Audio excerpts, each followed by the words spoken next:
안녕하세요. 파이팅 홍공TV입니다. 오늘은 산업안전사고 기사실기 필답형 스피드 암기노트 5번째 시간을 진행하도록 하겠습니다. 집중하시고 바로 시작합니다. 목재 가공용 둥근 톱기계에 부착하는 방호장치는 반톱 부착합니다. 반발 예방장치, 톱날 접촉 예방장치, 목재 가공용 둥근 톱기계에 부착하는 방호장치다. 반톱, 목재 가공용 둥근 톱기계는 반발에 의해서 근로자에게 모재가 튀어올라서 상해를 가할 위험이 있는 경우에 분할날 등 반발 예방장치 설치해야 되고 신체 일부가 톱날에 접촉하지 않도록 톱날 접촉 예방장치도 설치해야 된다. 반톱, 목재 가공용 둥근 톱기계에 부착합니다. 휴대용 목재 가공용 둥근 톱기계의 방호장치와 설치 방법에 대해서 덮개에 대한 구조 조건은 휴대용 목재 가공용 둥근 톱기계 이렇게 길게 써놨지만 우리가 흔히 볼 수 있는 스킬이라는 공구예요. 혹은 충전식 원형 톱이라고 부르죠. 우리 시험에서는 휴대용 목재 가공용 둥근 톱기계라고 부른다. 이에 대한 방호장치와 설치 방법, 덮개에 대한 구조 조건 3가지. 일단 절단 작업이 완료되었을 때는 자동적으로 원위치로 되돌아오는 구조여야 되고요. 이동 범위를 임의의 위치로 고정할 수 없을 것. 목재를 자를 때 덮개 때문에 잘 보이지 않는다고 임의로 덮개의 위치를 수정해서 고정할 수 없는 형태여야 됩니다. 이동 범위를 임의의 위치로 고정할 수 없을 것. 그 다음에 휴대용 둥근 톱 덮개의 지지부는 덮개를 지지하기 위한 충분한 강도를 가져야 되겠죠. 당연히 덮개 지지부는 덮개를 지지하기 위한 충분한 강도를 가져야 되고, 마지막으로 휴대용 둥근톱 이동 덮개가 자동적으로 되돌아오는 기계의 스프링 고정 볼트는 이완 방지 장치가 설치되어 있어야 됩니다. 느슨해져서는 안 된다. 덮개는 절단 작업이 완료되면 자동적으로 원위치로 되돌아와야 되는데 자동적으로 되돌아오는 기계 스프링 고정 볼트는 이완 방지 장치가 설치되어야 된다. 자, 이렇게 4가지 휴대용 목재 가공용 둥근톱 원형톱에서의 방호 장치, 그중에 덮개에 대한 구조 조건입니다. 자동적으로 원위치로 되돌아오고 임의의 위치로 고정할 수 없어야 되고, 덮개 지지부는 충분한 강도를 가져야 되고, 자동적으로 되돌아오는 기계 스프링 고정 볼트 이완 방지 장치 설치되어 있어야 된다. 자, 이러한 목재 가공용 둥근톱의 방호 장치인 분할날, 이 분할날이 갖춰야 할 조건은, 먼저 분할날이 뭔지 알아야 되겠죠? 이와 같이 분할날은 톱의 후면에 위치해서 가공재가 톱에 밀착되는 것을 막아주고 반발을 방지하는 장치입니다. 이 분할날은 두께가 둥근톱 두께의 1.1배 이상이어야 되고요. 둥근톱 두께의 1.1배 이상, 그 다음에 견고히 고정할 수 있으며 분할날과 톱날 원주면과의 거리는 12mm 이내로 조정 유지할 수 있어야 됩니다. 분할날과 톱날 원주면과의 거리 12mm 이내로 조정 유지할 수 있어야 된다. 그 다음에 표준 테이블 면상에 톱 뒷날의 3분의 2 이상을 덮도록 해야 됩니다. 요 면이 표준 테이블 면이라면 톱 뒷날의 3분의 2 이상을 요 분할날이 덮어줘야 된다. 날 두께는 둥근 톱 두께 1.1배 이상 견고히 고정할 수 있으며 분할날과 톱날 원주면과의 거리 12mm 이내로 조정 유지할 수 있어야 된다. 표준 테이블 면상의 톱 뒷날의 3분의 2 이상을 덮도록 해야 된다. 자, 분할날이 갖춰야 될 조건입니다.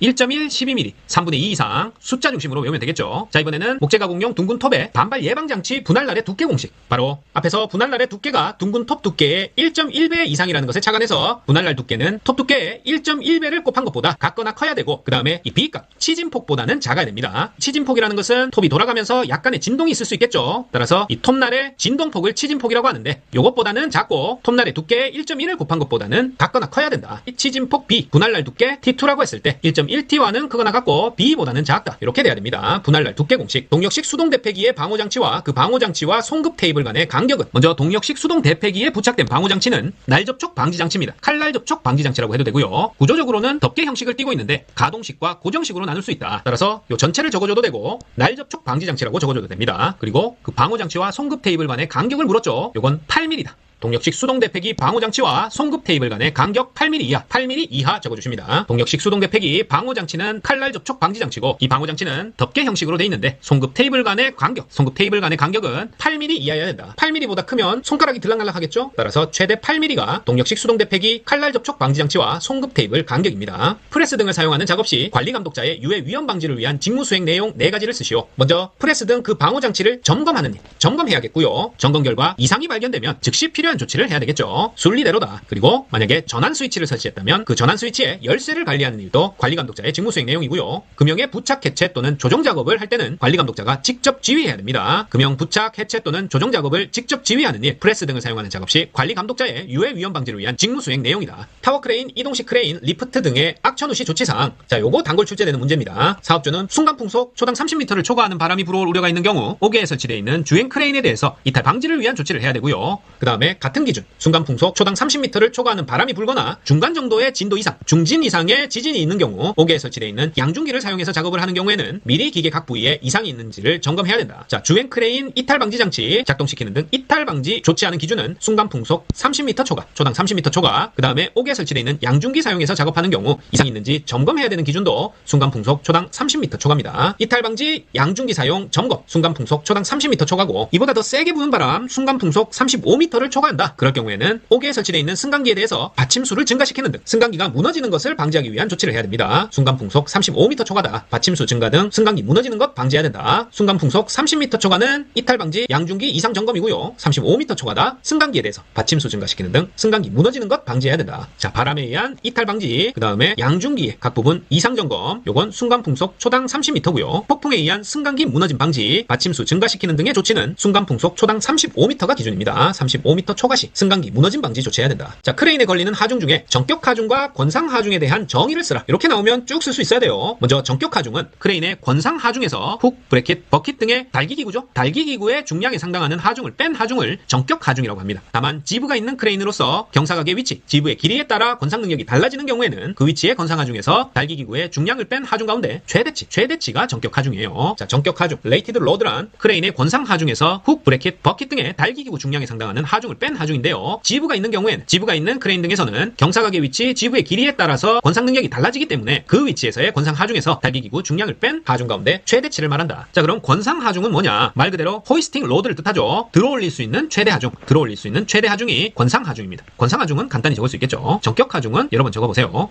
두 번째, 지부 문장 쓰기 어려우면 위에 거라도 쓸 수 있어야 돼요. 권상 하중에서 달기기구 중량에 상당하는 하중을 뺀 하중. 달기기구가 뭐냐? 훅, 브래킷, 버킷 등이 있습니다. 그런 달기기구 중량에 상당하는 하중을 뺀 하중이 정격 하중이다. 자, 압력용기 안전검사의 주기는 빈칸 채우기 문제. 사업장에서 설치가 끝난 날부터 몇 년 이내에 최초 안전검사를 실시해야 되냐? 바로 3년 이내에 최초 안전검사 실시합니다. 압력용기. 그 다음에 그 이후부터는 2년마다 안전검사 실시한다. 3-2예요. 3-2. 압력용기 3-2. 최초 안전검사 3년 이내. 그 이후부터는 2년마다 안전검사다. 그리고 공정안전보고서를 제출하여 확인을 받은 압력용기는 4년마다 안전검사 받습니다. 요거는 예외적인 경우로 알고 계신다. 공정안전보고서 제출했다. 좀 더 안전하다는 거죠. 검사 주기도 4년으로 늘어난다. 공기압축기의 서징 현상을 방지하는 대책은, 자, 서징이라는 게 시스템의 압력보다 토출 압력이 낮아져서 압축기로 시스템 압력이 역류하는 현상이 서징입니다. 다른 말로 맥동 현상이라도 부르고요. 이때는 압력과 유량이 진동하기 때문에 큰 소음과 진동이 발생되는 불안전한 운전이 되는 상황이 서징 현상인데, 자, 이런 서징 현상을 방지하기 위한 대책은 배관 경사를 완만하게 한다. 회전수를 변화시켜 조절한다. 방출 밸브를 이용해서 배관 내 잔류 공기를 제거한다. 유량 조절 밸브는 토출 측 직후에 설치한다. 이런 네 가지 방법을 써주면 되겠어요. 자, 공기압축기의 서징은 역류 현상을 떠올리시고 배관 경사를 완만하게 하고 회전수를 변화시킨다. 방출 밸브를 이용해서 배관 내 잔류 공기 제거한다. 유량 조절 밸브는 흡입 측이 아니라 토출 측 직후에 설치한다. 경사 완만, 회전수 변화, 공기 제거, 밸브 토출 측 직후 설치입니다. 이렇게 네 가지다. 사업주는 굴착 작업에 있어서 집안의 붕괴 또는 토석의 낙하에 의해서 근로자에게 위험을 미칠 우려가 있는 경우 위험 방지 조치사항 3가지 적으시오. 자, 어떤 작업이죠? 굴착 작업으로 집안 붕괴, 토석 낙하의 위험이죠. 사업주의 위험 방지 조치사항은 흙막이 찌보공 설치, 흙막이 찌보공. 자, 이런 흙막이 찌보공을 설치하거나 방호망을 설치하거나 이런 것보다 더 근본적인 대책은 근로자의 출입을 금지하는 거죠. 흙막이 찌보공 설치, 방호망 설치, 근로자 출입 금지. 이렇게 3가지 적어주면 되겠습니다. 굴착 작업 시 집안 붕괴, 토석 낙하 우려 있다. 일단 출입 금지시키고 흙막이 찌보공 설치하거나 방호망 설치해줘야 된다. 자, 이런 흙막이 찌보공 정기 점검 사항은 먼저 부재, 손병부 변탈, 손상 변형, 부식 변이, 탈락의 유무와 상태 확인해야 되고 버팀대의 기납 정도, 뻑인 정도 확인해야 됩니다. 흙막이 찌보공은 흙이 밀려 나오지 않도록 뻑이는 거죠. 뻑인 버팀대의 기납 정도를 점검해야 되고, 그 다음에 부재의 쩝부교의 상태 확인한다. 부재의 접속부, 부착부 및 교차부 상태 확인한다. 쩝부교. 자, 부재의 손변부 변탈, 탈락 유무와 상태, 뻑인 정도, 버팀대의 기납 정도, 부재의 쩝부교 상태, 접속부, 부착부, 교차부 상태 확인이 흙막이 찌보공 정기 점검 사항입니다. 자, 하나 더 간단한 거 적으면 치마 정도도 점검 사항이죠. 찌보공 설치했는데 시간이 지나면서 자꾸 내려앉으면 안 되니까 치마 정도도 파악을 해줘야 된다. 자, 부재의 손변부 변탈, 뻑인 정도, 버팀대의 기납 정도, 부재, 쩝부교, 접속부, 부착부, 교차부 상태, 치마 정도. 이렇게 4가지 알아두십니다. 흙막이 찌보공 관련 정기 점검 사항이다. 자, 토속 붕괴의 발생에 외적 요인 4가지 이상 쓰시오. 자, 토속 붕괴의 원인은 외적 원인과 내적 원인으로 나눌 수 있는데요. 말 그대로 원래 그 집안의 토질이나 암질, 토질 구성이나 분포에 의해서 발생하는 토속 붕괴는 내적 원인이라고 할 수 있고, 요 외적 원인이라고 하면 사면 및 번면의 경사 및 기울기가 증가됐다. 점점 기울기가 증가된다. 또는 깎아낸 절토, 쌓아 올린 성토 높이가 점점 증가하게 됐을 경우에도 붕괴가 발생할 수 있겠죠. 어떤 외부 변화에 의한 위험 요소의 증가, 그게 외적 요인이라고 할 수 있습니다. 그리고 공사에 의한 진동 및 반복 하중의 증가, 지표수 및 지하수의 침투에 의한 토사 중량의 증가, 지진, 차량, 구조물의 하중작용, 마지막으로 토사 및 암석의 혼합층 두께. 여기까지 중에 4가지 이상 쓰면 되겠어요. 토속 붕괴 발생의 외적 요인,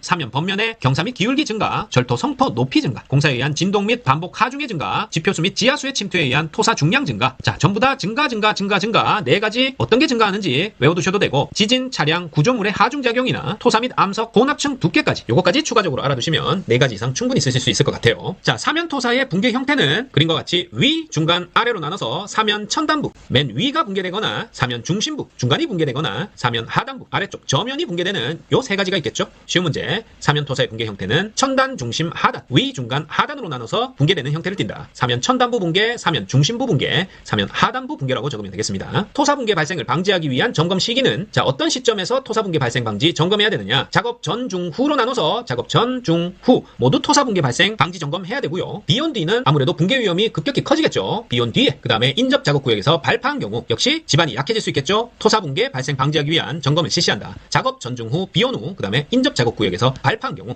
이렇게 적어주면 됩니다. 자, 굴착면의 기울기 기준은 집안에 따라 달라지는데요. 집안이 모래로 돼 있다. 굴착면의 기울기는 1대 1.8 굴착면 높이에 대한 수평거리의 비율입니다. 즉 세로 대 가로를 나타낸 거예요. 따라서 1m 판넬에 가려면 최소한 가로로 1.8m는 있어야 된다. 이렇게 돼야 모래에서의 굴착면 기울기가 되고 연암 및 풍암의 경우에는 모래보다는 좀 낮겠죠. 1대 1 정도. 경암일 경우에는 1m 판넬에 갈 때 50cm만 기울기를 주면 됩니다. 이렇게 가팔라줘도 된다. 그 밖에 흙에 대해서는 1대 1.2, 1대 1.2입니다. 보통 흙은 1대 1.2, 모래다 그보다 경사가 완만해야 되겠죠. 1대 1.8. 연암 및 풍암을 기준으로 1대 1이 됩니다. 그리고 단단한 경암이다 1대 0.5. 이렇게 모래, 연암, 경암, 굴착면의 기울기 암기해 두십니다. 콘크리트 구조물로 옹벽을 축조할 경우 검토가 필요한 안정조건은 안정조건 활전지입니다. 활전지, 활동, 전도, 지지력이 옹벽 축조 시 만족해야 되는 안정조건인데 평상시 활동은 안전율 1.5, 전도도 1.5, 지지력은 2.5 이렇게 수치까지 외워두시면 더 좋겠고 기출에서는 콘크리트 구조물 옹벽 축조 시 검토 필요한 안정조건 활전지다. 활전지, 활동, 전도, 지지력입니다.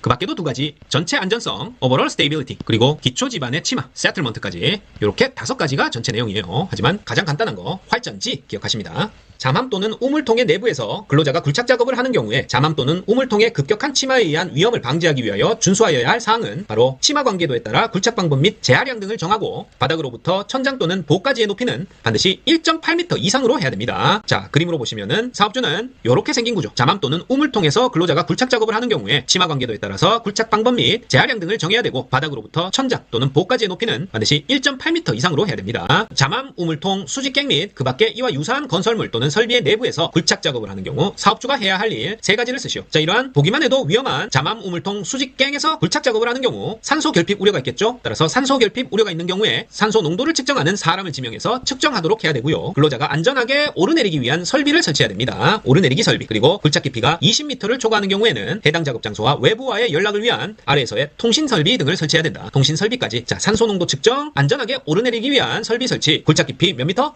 20m 초과하는 경우에 외부와의 연락을 위한 통신 설비 설치하는 것까지 잠암, 우물통, 수직갱 및 그 밖에 이와 유사한 건설물 또는 설비의 내부에서 굴착 작업을 하는 경우 누가 해야 된다? 사업주가 해야 하는 일입니다. 자, 이와 같이 잠암 내부에는 승강 설비 설치되어 있어야 되고 산소 결핍 우려가 있는 경우에는 산소 농도 측정, 그 다음에 굴착 깊이 20m 초과하는 경우에 해당 작업 장소와 외부와의 연락을 위한 통신 설비 설치해야 됩니다. 3가지 꼭 기억하신다. 자, 터널 계측 관리 사항 중에서 NATM 공법 계측 방법의 종류는 4가지 이상 쓰라. 자, 내공 변이 측정, 천단 치마 측정, 락볼트 인발 시험, 지표면 치마 측정, 지중 변이 측정, 지중 치마 측정, 지하 수위 측정까지 있습니다. 자, NATM 공법은 터널이나 지하 구간을 굴착할 때 자주 쓰는 건설 공법의 한 종류인데요. 오스트리아에서 개발된 공법이라고 해서 New Austrian Tunneling Method, 줄여서 NATM 공법이라고 합니다. 터널 뚫는 데 사용되는 공법이니까 무너지지 않아야 된다. 무너지지 않으려면 어떤 것들을 미리 측정해야 되느냐? 일단 치마 측정을 하는데 천단 치마와 지표면 치마, 위에서의 치마를 측정한다. 천단 치마, 지표면 치마 측정하고 그 다음에 지중 치마, 지중에서의 치마까지 이렇게 3가지 치마 측정이 들어가고요. 그 다음에 내공 변이, 지중 변이, 공사를 할 때 공사 설비를 설치 후에 발생하는 집안의 변화, 집안의 변이를 의미하는 게 내공 변이에요.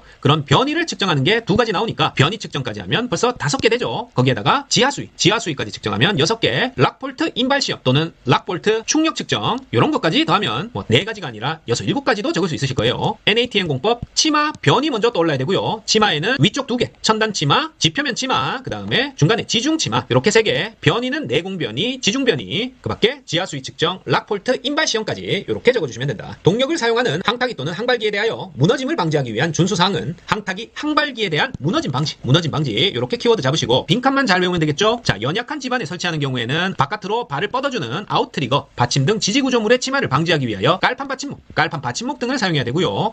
시설 또는 가설물 등에 설치하는 경우에는 그 시설, 가설물이 내력이 있어야 되겠죠. 내력이 부족하면 내력을 보강해야 된다. 아웃트리거, 받침 등의 지지구조물이 미끄러질 우려가 있다. 그럴 때는 말뚝 또는 쐐기를 사용해서 해당 지지 구조물을 고정시킬 것. 그 다음에 궤도 또는 차로 이동하는 항타기 항발기에 대해서는 불시에 이동하는 것을 방지하기 위해서 레일 클램프 및 쐐기 등으로 고정시킬 수 있어야 됩니다. 레일 클램프, 쐐기는 이동할 때 궤도나 차로 이동하면서 항타기 항발기를 사용해야 된다. 그랬을 때는 사용할 때는 불시에 이동하면 안 되니까 레일 클램프와 쐐기 등으로 고정해야 된다. 그리고 상단 부분은 버팀대, 버팀줄로 고정하여 안정시키고 그 하단 부분은 역시 견고한 버팀, 말뚝 또는 철골 등으로 고정시켜야 됩니다. 자, 깔판 받침대, 아웃트리거, 받침 등 지짐을 치마 방지고요. 그 다음에 미끄러질 우려 있는 경우에 말뚝 또는 쐐기, 궤도 또는 차로 이동하는 나온다. 레일 클램프 및 쐐기고요. 하단 부분 고정은 버팀, 말뚝 또는 철골입니다. 자, 어차피 나온다면 똑같이 나올 수 있기 때문에 깔판 받침목, 말뚝 또는 쐐기, 레일 클램프 및 쐐기, 버팀, 말뚝 또는 철골 이렇게 빨간 거 중심으로 암기를 해주셔야 돼요. 자, 연약한 집안에 설치하는 아웃트리거 받침대 지지하기 위해서는 깔판 받침목 사용하고 아웃트리거 받침대가 미끄러질 우려가 있다. 말뚝 또는 쐐기 사용해서 고정시키고 궤도 또는 차로 이동하는 항타기 항발기다. 레일 클램프, 쐐기 등으로 고정시켜야 됩니다. 그리고 상단 부분은 버팀대, 버팀줄, 하단 부분은 견고한 버팀, 말뚝 또는 철골 등으로 고정시킬 것 되셨죠? 터널 등의 건설 작업을 하는 경우 낙반 등에 의해서 근로자가 위험해질 우려가 있는 경우에 위험을 방지하기 위하여 필요한 조치는 떠럭부, 터널 찌보공 설치, 럭볼트 설치, 부석 제거, 터럭 부다. 자, 터널 뚫을 때 터널 갱내에서 지질이 불량하거나 해서 천장부가 붕괴돼서 떨어지는 것을 낙반이라고 하는데요. 이 낙반을 방지하기 위한 조치사항은 견고한 찌보공을 설치하거나 락볼트를 이렇게 박아주거나 락볼트 설치, 럭볼트 설치, 그 다음에 부석 제거. 이 부석이라는 것은 터널 굴착 중에 집안에서 떨어지는 암석 덩어리를 부석이라고 해요. 언제 떨어질지 모르는 이런 부석을 제거해준다. 이런 조치사항 중에 2가지 이상 적으면 되겠어요. 자, 보일링이 일어나기 쉬운 토질은 보일링이 뭐냐? 끓어오르는데 뭐가 끓어오르지? 자, 보일링 현상은 모래로 된 사질 집안을 굴착할 때 흙막이 벽의 뒤쪽 요 배면 지하 수위가 굴착 저면보다 높을 경우에 이 굴착 저면으로 흙과 물이 끓어오르면서 이렇게 분출된다고 해서 보일링, 일명 퀵샌드라고도 부르는 그런 현상입니다. 자, 이런 보일링이 일어나기 쉬운 토질은 모래땅, 사질토겠죠. 지하 수위가 높은 사질 집안, 지하 수위가 굴착 저면보다 높은 사질 집안, 사질토일 때 보일링이 일어나기 쉽습니다. 이번에는 히빙이 일어나기 쉬운 집안과 발생 원인 2가지를 쓰라고 했네요. 자, 히빙이라는 것은 HEAVING, 히브라는 단어가 무거운 것을 힘을 줘서 이렇게 들어올리다, 끌어당기다 그런 뜻이 있죠. 요 히빙이 토목용어에서는 연약한 점토 집안을 굴착할 때 그 흙막이 배면의 흙의 중량과 지표면 제하 중량에 의해서 굴착 배면의 흙이 안쪽 굴착 저면으로 밀려 들어와서 흙막이 저면이 이렇게 부풀어 오르는 현상,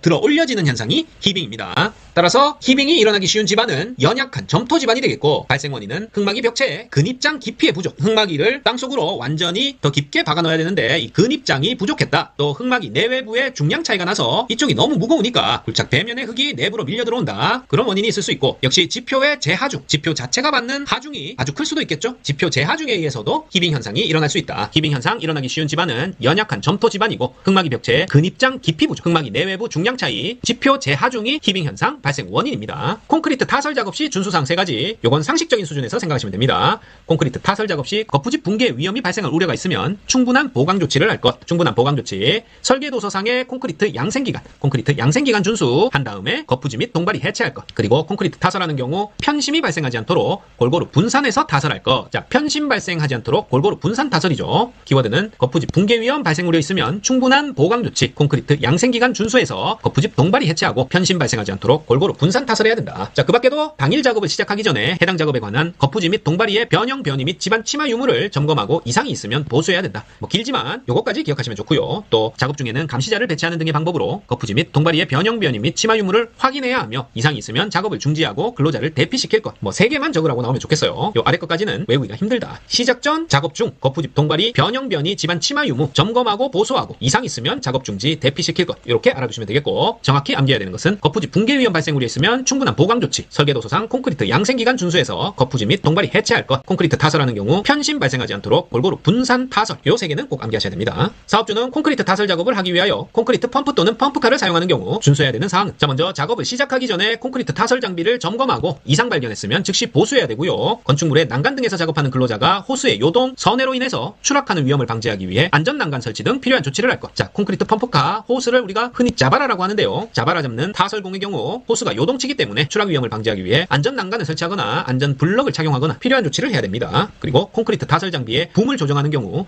주변의 전선 등에 의한 위험을 예방하기 위해 적절한 조치를 해야 된다. 그리고 작업 중에 집안의 침하 치마나 아웃트리거 등의 콘크리트 타설 장비, 지지 구조물의 손상 등에 의해서 콘크리트 타설 장비가 넘어질 우려가 있는 경우에는 이를 방지하기 위한 적절한 조치를 해야 된다. 자, 넘어짐 방지 조치 이렇게 4가지 중에 3가지 쓰라는 문제로 나왔어요. 작업 시작 전에 타설 장비 점검, 이상 발견 시 즉시 보수, 건축물 난간 등에서 작업하는 경우 호수 요동 선회로 인해서 추락 위험 방지하기 위해 안전 난간 설치 등 필요한 조치, 타설 장비 붐 조정하는 경우 주변 전선 조심하고 집안 치마, 아웃트리거 등 지지 구조물 손상 등에 의해서 타설 장비가 넘어질 우려가 있다. 그러면 이를 방지하기 위한 적절한 조치해야 된다. 이렇게 암기하시면 되겠습니다. 자, 작업 시작 전 타설 장비 점검, 주변 전선에 의한 위험이 있는지 점검하고 호수 등이 요동 선회로 인해서 추락 위험 방지하기 위해 안전 난간 설치한다. 그리고 지지 구조물 손상에 의해서 타설 장비 넘어질 우려가 있다. 이를 방지하기 위한 적절한 조치할 것 되셨죠? 자, 이상입니다. 산업안전 산업기사 실기 필답형 스피드 암기노트 5번째 시간은 여기까지였습니다. 파이팅호공TV 구독, 좋아요 부탁드리고 저는 다음 시간에 더 좋은 내용으로 다시 찾아뵙겠습니다. 감사합니다.